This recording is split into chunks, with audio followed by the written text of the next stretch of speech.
কি হয়েছে কি হয়েছে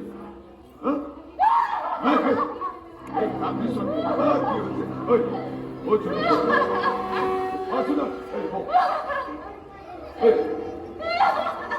কি হয়েছে কান্দিস কেউ আরে লোক আসো হবু দেখিছানি এটা করেছেন সপোনটো কৰি নাথাকে হা কিন্তু সপোনত দেখা কথা এটাক লৈ মানুহে এনেকৈ কান্দি নেকি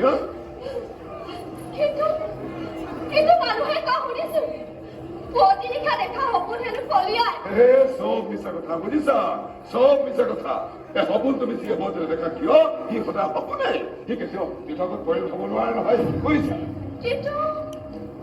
এৰা কোনো কিউটি চুটি কৰি দেখিব নালাগে বুজিছা তুমি মুখ হাত ধুই খাও ধুনীয়াকৈ চাহ বনাই আনা তাতে ফোন কৰি দিব নালাগে বুজিছা যোৱা এই মই আজি বহুত দিন হ'ল মাছলৈ যোৱা নাই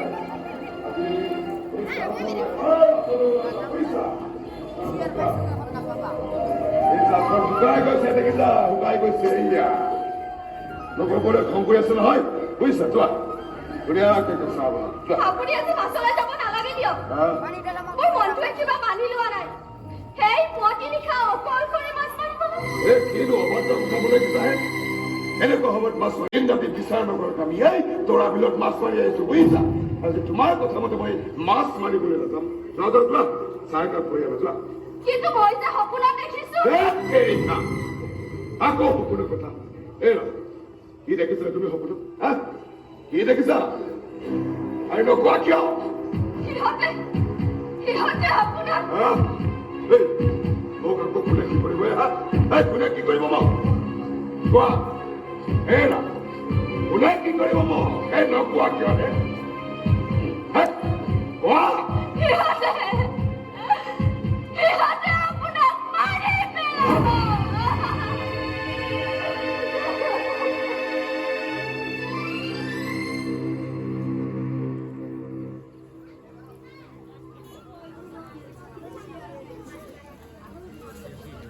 আগে আছো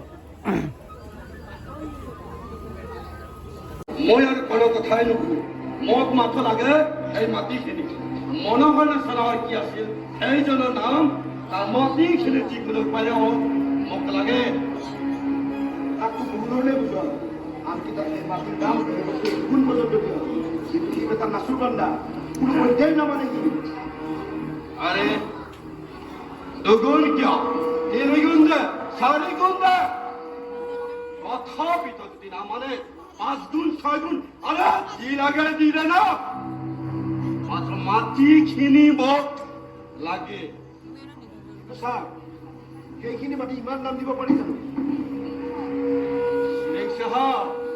তই হয়তো বুজিব পৰা নাই এইখিনি মাটিৰ মূল্য কিমান আৰে হীৰা হয় হীৰা এই মনোহৰৰ বুকুত থকা এটুকুৰা হীৰা আৰু সেই হীৰাৰ টুকুৰা মোক লাগে যিকোনো প্ৰকাৰে ছাৰ তাৰপিছত যদি সি এটা নামানে তেতিয়া আরে লাগি থাক না লাগি থাক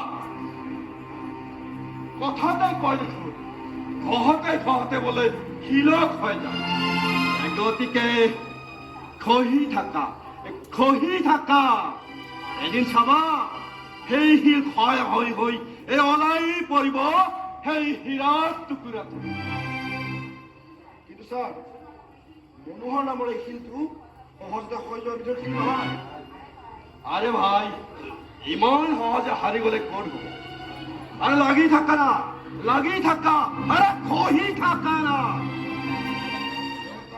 কথাই ভাবিছো ছাৰ কি কথা মনোহৰ নামৰ শিলটো যদি খহিলেও ক্ষয় নাযায় তেতিয়াহ'লে সেই শিলটো একেবাৰে হাতুৰি মাৰি গুৰি কৰি পেলাও সহজতে আপোনাৰ হীৰাৰ টুকুৰা ওলাই পৰিব না এতিয়াই নহয় এই বেৰৰ বটলিং প্লেণ্টৰ প্ৰজেক্টটো মোৰ এটা ড্ৰিম প্ৰজেক্ট পৰিশ্ৰম আৰু কষ্টৰ বিনিময়ত মই আজি এইটো পৰ্যায়লৈ আগবাঢ়িব পাৰিছো কোটি টকা ইনভেষ্ট হৈছে ইয়াত কিমানক মৰমেৰে পতিয়ান দিয়ালো কিমানক দাবী ধমকি দি সিহঁতৰ মাটি মোৰ কোম্পানীৰ নামত লিখি দিবলৈ বাধ্য কৰালো আৰু এই চলম মনোহৰ কথাটোৰে গঢ়া সি যি ধাতুৰে গঢ়া নহওক কিয়, যদি আপুনি বিচাৰে এই ধাতু গলাবলৈ মোৰ বেছি সময় নালাগে। অকল মনোহৰক গলালে নহ'ব সিং চাহাব, আৰু এজনক গলাব লাগিব। আপুনি কাৰ কথা কৈছে? ভৈৰৱ, মনোহৰৰ ভাই ভৈৰৱৰ কথা কৈছো মই। আপোনালোকে হয়তো নাজানে যে যিখিনি মাটিৰ কাৰণে আপোনালোকে হাবাতৰি খাই আছে, সেই মাটিখিনি অকল মনোহৰৰ নামতে নহয়। তাৰমানে তাৰমানে সেই মাটিখিনি মনোহৰ আৰু ভৈৰৱ দুয়োৰে নামতে এজমালিতে আছে। এতিয়াও ভাতৃত্ব হোৱাই নাই। তাৰমানে এইটোৱে যে সেই মাটিখিনি আমি পাবলৈ হ'লে মনোহৰৰ লগতে ভৈৰৱকো সন্মান কৰাব লাগিব। আৰু শুনক, ভৈৰৱক কেনেকৈ মেনেজ কৰিব লাগে সেয়া আপুনি মোৰ তাত এৰি দিয়ক, আৰু তাৰপিছত চাই থাকক মোৰ খেল। এইখিনি লওক আৰু যি কৰিবলগীয়া আছে আপুনি কৰি যাওক। নাই নাই নাই, নেলাগে দিয়ক, এইবোৰ কিহৰ প্ৰয়োজন আছে? আৰে আপনাৰ দৰকাৰ নহলে আমাৰতো আছে, গতিকে লওক এইখিনি লওক। লগ লাজ কৰিব নালাগেহে। আপোনালোকৰ পুলিচবোৰে ঘোচ নাখালে কোনো কাম নহয়। আপোনালোকে ইমানকৈ জোৰ কৰিছে যেতিয়া মইতো আৰু নলৈ নোৱাৰিছো। মই কিন্তু প্ৰসাদ বুলিয়ে গ্ৰহণ কৰিছো। আৰে লওক না, আপনি আজীবনে গ্ৰহণ কৰে কৰি থাকক, মাত্ৰ আমাৰ কাম মই ভালোভাবে কৰি যাও। প্ৰথমে কথাৰে বুজাম। মনোহৰ আৰু ভৈৰৱৰ শেষ পৰিণতি কি হব এমন হিচাপ কৰি থোৱা আছে। আৰু প্ৰয়োজন হলে কাৰোবাৰ হাতে ভৰিয়ে ধৰিব পাৰো, আৰু প্ৰয়োজন হলে কাৰোবাৰ ডিঙি কাটি দিবলৈ কুণ্ঠাবোধ নকৰো। পুনৰবাৰ সেই মাটিখিনিৰ কাৰণে মনোহৰৰ ওচৰলৈ যাম আৰু তাক বুজাম। নামানে মোৰ এই তৰোৱালখনে কথা কব। জয় মা কালী।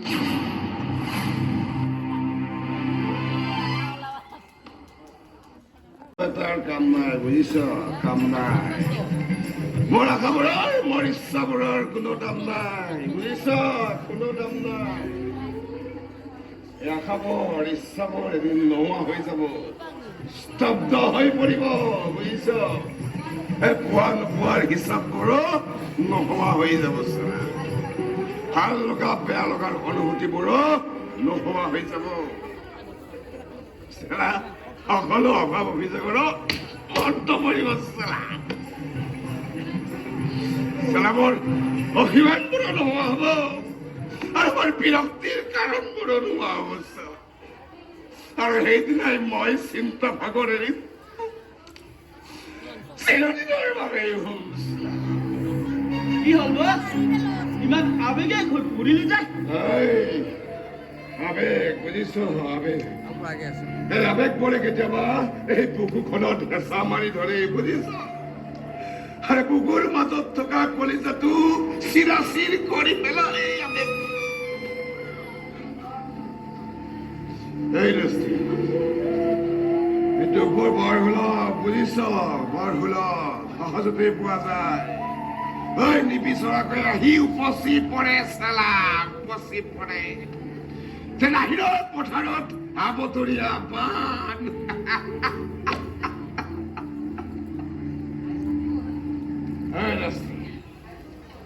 আৰু সুখবোৰ বুজিছ? বৰ দুৰ্লভ, বৰ দুৰ্লভ। বিচাৰিলেও পোৱা নাযায়, চালা মৰিচিকা, মৰিচিকা। নিয়তিৰ কঠোৰ জাল ফালিও তাক আঁচুৰি আনিব নোৱাৰিছ। বছ, তোৰ এই পাগলৰ কথাবোৰ মই বুজি নাপাওঁ বছ। বুজিবি, তই এদিন এই কথাবোৰ, পাক লগা কথাবোৰ বুজিবি, বুজিছ? বুজিবি।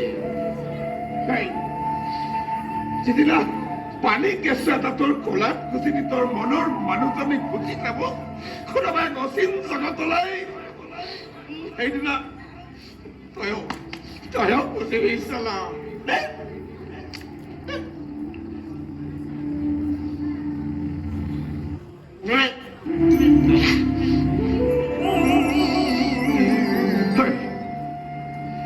কি পাপ কৰিছিলো, চালা?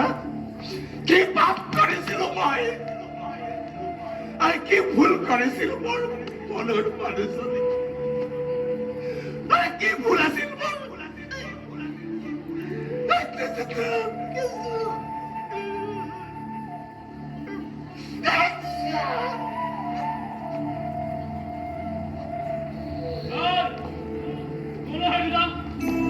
কি কৰিছে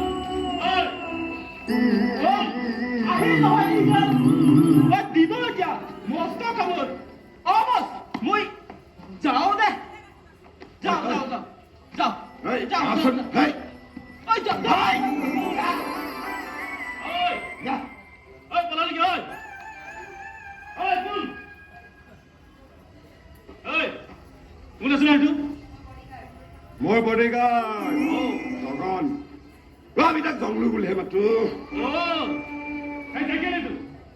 ৰাতিপুৱাৰ পৰা তাৰ পেটত কেৱল চুলাই সোমাই থাকে তাক অলপ কণ্ট্ৰল কৰিবলৈ কবিচোন নহ'লে চাবি তাৰ কোনোবা দিনা টেকেলি মই ফুটাই দিম লাভ নাই বুজিছে লাভ নাই দেখিছে মই নিজকে কণ্ট্ৰল কৰিব পৰা নাই মোৰ দ্বাৰা আৰু বেলেগক কণ্ট্ৰল কৰা নহ'ব বুজিছে নহ'ব চাওঁ ভৈৰৱ তই কিন্তু মন কৰিলে চব কৰিব পাৰ তাৰমানে মানে তই আকৌ যদি চপাই ল'ব পাৰ কি কৰে তোৰতো বয়সটো বেছি হোৱা নাই নাই নাই 50 একো নহয় অন্তত জীৱনৰ বিয়লি বেলাত এজনী সংগী পাবি আপদে বিপদে ইজনক সিজনক সহায় কৰিব পাৰি হেৰি ধন্যবাদ ধন্যবাদ আপোনাৰ উপদেশৰ বাবে বহুত ধন্যবাদ এতিয়া আৰু এনেকুৱা প্ৰস্তাৱৰ কোনো অৱকাশ নাই বুজিছে এতিয়া মোৰ এটাই চিন্তা মোৰ ছোৱালীজনী এটা গতি লগা বুজিছে আচ্ছা তোৰ ছোৱালীজনী চাগে এতিয়া গাভৰু হেল নহয় জানো গাভৰুৱাই নহয় বুজিছে তাই এতিয়া বাপেকক শাসন কৰিব পৰা হ'ল চাৰা